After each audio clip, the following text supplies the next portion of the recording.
KFI AM 640, more stimulating talk radio. It's hour 2 of the Mo Kelly Show this Memorial Day weekend. And as you know, I am one for nostalgia. Movies of the 70s and the 80s, they shaped my growing up, and they stay with me, and maybe they stay with you as well. One of my favorite movies from my teen years is and will always be Back to the Future. When I saw that movie, it reminded me very much of the town I was living and going to school in Torrance. Hill Valley was eerily reminiscent of Torrance, California. And so there's certain characters and moments that I kind of vibe with. I remember seeing this character, Goldie Wilson, and I'm thinking like, I knew what it was like to be the only brother in the city, the only one. And a few months ago, or I should say about a month ago, we had on Adam Contras and also Claudia Wells, and we highlighted their work they were doing with the GolfCon charity. This weekend, there is another event connected to that. So let me first start off with Adam Contras. Adam, welcome back to the program. How are you? I'm great. How are you doing? I'm doing well. Tell me first what is going on this weekend with the GolfCon charity event, and then we'll bring Donald into the program. Well, since we talked to you, we have made a hole called Golf to the Future. And the three of us, well, actually the two of them, are going to be dedicating the hole tomorrow. And as well as them being there, the time machine, the DeLorean time machine, is going to be there as well. What is this, a mock-up? Is this like a Hot Wheel? Oh, no. It's the real thing. It was going to be donated, and then that kind of didn't work out. So I ended up buying a DeLorean and shipping it to a builder, and he built it. You bought? I built a time machine out of a DeLorean. With a flux capacitor? Yes. I went all out. I decided, let's make a business out of this. Let's renttheDeLorean.com. I'm going to make it a business. We're going to, hopefully, or I'll sell it because I'm broke. But one of the two things are going to happen. And I built a little course for it. It actually looks like it's part of the mini golf course. So they're going to be putting off on the Golf to the Future hole with a DeLorean behind them and the fog. And I've seen it light up at night. The news is going to be there. It's going to be crazy. Oh, that's right. You said that KCBS, KCAL is going to be covering this event as well. Correct. I had a connection. I used to work on CBS, the early show, the national show, a couple years ago. And so I talked to him, and he said, "Oh man, make a press release. Let's pass it on." And they thought this was the strangest thing they had ever heard. They said, "You built a mini golf course in your backyard?" I said, "Yes." And the cast this is like Field of Dreams. It feels like that now. I remember you said it. Could I imagine it getting any bigger? I'm like, no. How could it get any bigger? And now it's getting a lot bigger. I'm actually turning people away, and it's still my backyard. I can't National news coverage, huh? Yeah. So we'll see what happens, man. I'm interested in business sponsors. I'm interested in charities, but we can't have any more people in my backyard. Then you need to find another venue. I mean, it might get to that. I'll be honest with you. But ideally, I would like it to be a very select group of people, and then the business sponsorship just gets bigger and bigger. And then if you go to GolfCon, you can watch the entire event. GolfCon.com. GolfCon.com. The episode will be up a day or two after that, and then you can see all because it's actually a tournament. We actually have real players, and we're trying for points, and there's a Final Four, and it's exciting. Now, one of the featured individuals tomorrow will be a gentleman to your left. Oh, yes. Now, when I last saw Donald Full of Love, your hair was a whole lot shorter, and you had one gold tooth.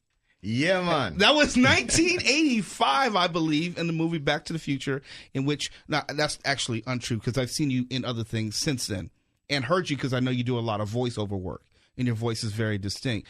But take me back to that time in which you auditioned for that part, and when you realized that you were a part of something that was going to last in American cinema history, possibly forever. All right. Many moons ago. Wait. Dun, dun, dun, dun, dun, dun, dun, dun, dun, dun.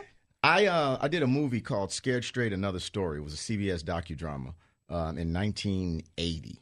And the people that cast that show secretly were working with Spielberg and Zemeckis, and they remembered me from that particular movie. So they brought me in to would meet with Bob Zemeckis. So I met with him over at Amblin Entertainment and Universal, and we sat down in the office, and I'm kind of like going like, oh, I'm in here with Spielberg. They got these awesome little video games going on and everything. What's going on? Mm-hmm. And he just sat there and he asked me a bunch of questions, you know. He's like, this and, that. He asked me, could you sing? I didn't know he was asking me could I sing because of the fact that there was going to be, the guy, Harry Waters, who played Marvin Berry. I had no idea that that's why he was asking me these questions. So what basically Zemeckis was doing was setting me up to see where I would fit best in the film. He said, because there are only 5 brothers in the movie. And only 2 of them spoke. Right. Marvin, it's your cousin. Yeah. Marvin Berry. You've seen that film, haven't you? Yes, I have. So, yeah, it was like, okay, boom, I left, and that was the end of that. And I'm like, wow, okay, that was a trip. And then I got the phone call to come and work at. Originally, it was with this guy named Eric Stoltz. And yes. Yeah. And so we shot for a bunch of weeks, and it was like, whoa, this is cool. And then, boom, I left. And about a month later, they called me and said, hey, you want to do it all over again with Michael Fox? It's like, yeah. And therein lies the history. And then we had this classic line in which it's something that probably you get on a daily basis. Either someone says it to you or you hear someone say it, and it goes a little something like this. Say, what do you let those boys push you around like that for? Well, they're bigger than me. Stand tall, boy. Have some respect for yourself. Don't you know if you let people walk over you now, they'll be walking over you for the rest of your life. Look at me. You think I'm going to spend the rest of my life in this slop house? Watch it, Goldie. No, sir. I'm going to make something of myself. I'm going to night school, and one day I'm going to be somebody. That's right. He's going to be mayor. Yeah, mayor. Now that's a good idea. I could run for mayor. A colored mayor. That'll be the day. You wait and see, Mr. Carruthers. I will be mayor. I'll be the most powerful man in Hill Valley, and I'm going to clean up this town. Good. You can start by sweeping the floor. Mayor Goldie Wilson. I like the sound of that. What you could not see was that Donald was reenacting that scene, word for word, motion for motion, in the studio.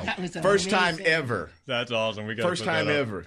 Could you do that? If I asked you It'll to never go, happen again. If I said go, could you recite those lines? It was a moment in time that the radio audience will just have to visualize. You know we were filming this, right? Yeah, I was going to say. Oh, we do have it on tape now. So tell me, how's your golf game? Today was pretty doggone good. I couldn't do too bad today, so I look forward to tomorrow for the golf con thing. And now, are you playing full size golf or miniature golf? Wow. No, I'm being serious. It's a relevant question. It's a relevant question. Thank you. This guy gives me crap all the time because I have miniature golf, as if putting is different. Okay. So, in defense of him, I played golf today on a regulation golf course where the ball flies through the air. However, once it flies through the air and lands on the green, you got to putt it. So you got to have putting skill, which takes us over to Adam's thing, which is primarily putting, because they say you drive for show, but you putt for dough.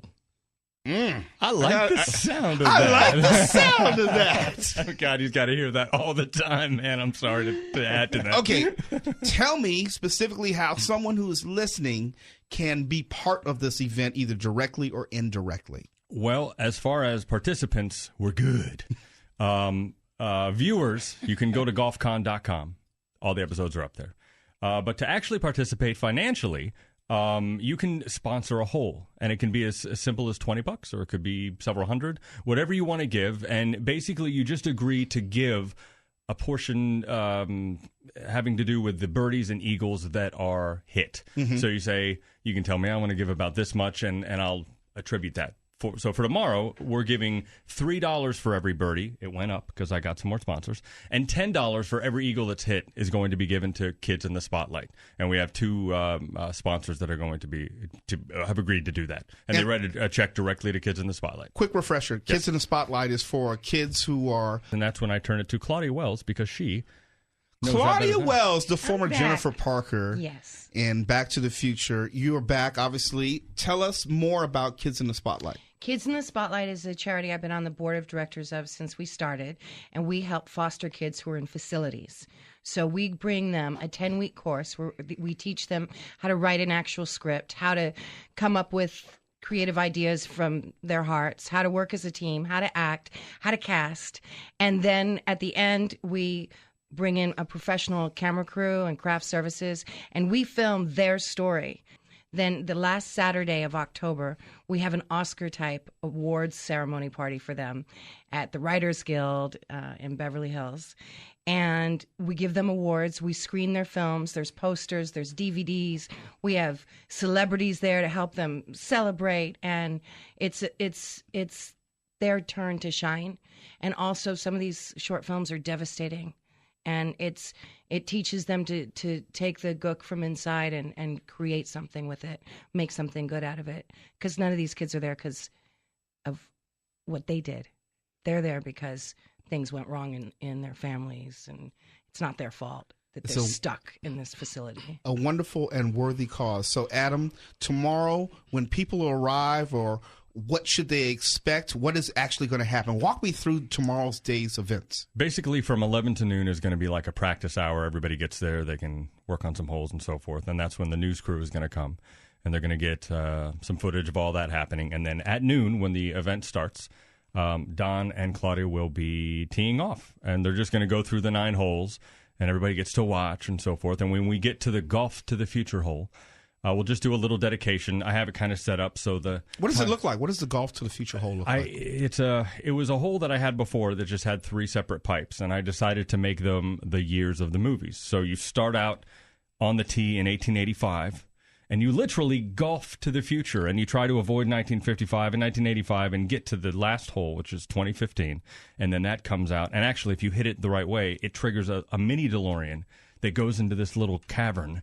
And then the ball goes through, and if you could get an eagle, and that would give $10 to Isn't there a clock tower? You do go past the clock tower. I was quite a nerd. I built a mini clock tower that it goes You have past. way too much damn time on did. your hands. I love it. When you stand on the tee, you're looking down at the display from the DeLorean, and it shows all the years. I did it up good, man. Well, speaking of the DeLorean, I thought I saw on your Instagram, did you have Christopher Lloyd autograph something in connection to your DeLorean? Man, this was the greatest luck ever. When I went to Dallas to see to basically sign off on the time machine, Christopher Lloyd was in town at the Dallas Comic-Con, and I went, I should just take off my visor and run it over there and he signed it for me, and he wrote Doc on it. And now, like, when you sit in the time machine, you can pop that visor down, and there's Christopher Lloyd looking at you. Wow. Flux capacitor behind you. It's pretty cool, man. I got to say, it's a thrill. What do you think, and I guess this question could be for anyone here, what do you think all this will mean as we get toward the 30th anniversary of that movie? Absolute the October 21st, insanity. 2015. It's the actual going date. to be Why do you think I bought a time nuts. machine? Yeah, for real. Bananas. Yeah, it is. Right It's already now, I'm bananas. traveling almost every week. Really? July already is Japan. August is, I don't even remember. September is France and the UK. June, All Back to the Future all Back related. to the Future. In June, I'm going Niagara Falls, Dayton, Ohio for the DeLorean car show. I come back, then I'm 2 days later, I'm in Memphis. And that's 2014. So I can only imagine 2015. I remember watching that movie and the whole idea of 30 years into the future. Crazy. I mean, it's so far away, and all of a sudden, it's here. It's here. KFI AM 640, more stimulating talk radio. Tomorrow is the Memorial Tournament Golf Con charity for Kids in the Spotlight. Adam Contras, give us the website information. Simply golfcon.com. That's golfkon.com. And because I sunk way too much of mine and somebody else's money into this time machine, please visit rentthedelorean.com if you'd like to rent the DeLorean. So you don't get kicked out of the house or anything. You got children to feed. We need to rent this thing now.